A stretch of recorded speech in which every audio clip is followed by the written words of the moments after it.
That used to be called the song where I wore the yellow pants in the MTV video. What song were we playing? Oh, that one with the yellow pants. What happened to those? Well, one night on the Aussie tour, I did one move too big.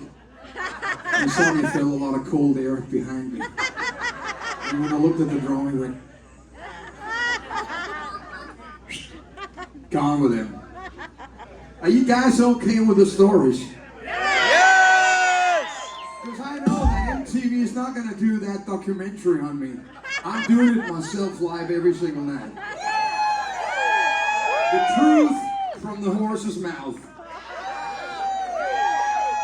And it's just one of those things you like to correct. You see people sort of living in a little bit of thinking they know what happened on 9/11 and when Kennedy got shot, and then you accept it, but that's just not the way it went. Because in 1984, the first version of what would be White Line went to Germany, recorded the Fight to Survive album. We came back to New York in February of '84 and got signed to what we would call back then a massive record deal. With Elektra Records, they just signed Motley Crue, Metallica, Ride the Lightning, and Duck, and many other bands that we thought we were in great company. By that time, the band had never played a live show, a live concert, as White Lion. So it was a little bit unusual getting signed just on the music without the record company ever seeing the band. And there were actually one guy on the record company that was so against that within a few months we got the phone call from our manager saying, I got good news and bad news. And we hated when he said that because it was always difficult to choose what you wanted to hear first. Give me the good news first. No, this time it's just, well, lay it on us. It says, Elektra Records have decided they're not going to release Fight to Survive. And then Vito just hung up. I says, what was the good news? Oh, I didn't want to hear that.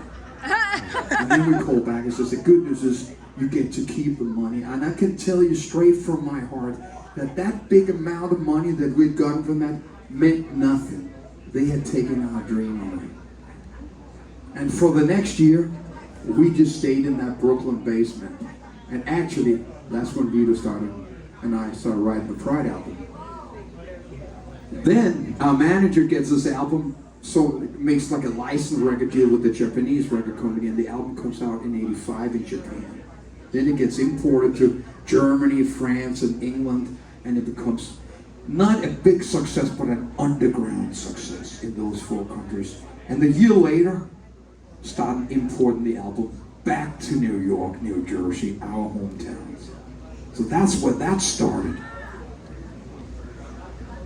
When it came to the Pride album, there was also a similar story that it's not the way you think it was. Our producer, Michael Wagner, had called us and said, I really like that first album. Come out to California. We didn't have a record deal. And we came out of California and started, recording the Pride album without even having a record deal. And somehow we had some good managers, at least in one way. I think they were sort of what you could say they could have been part of The Sopranos. And somehow one day it says, we convinced Atlantic Records that they should sign you. And sometimes it's just not the way it should be, but it becomes the way it is. And there would have been just as big of a chance of us never getting that record deal, but we got the record deal, and that's sort of the way it was. But everything started in 1983 when I met Vito Bratta, and the first night we went together, we sat down and rewrote that song 40 years ago.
after a broken heart.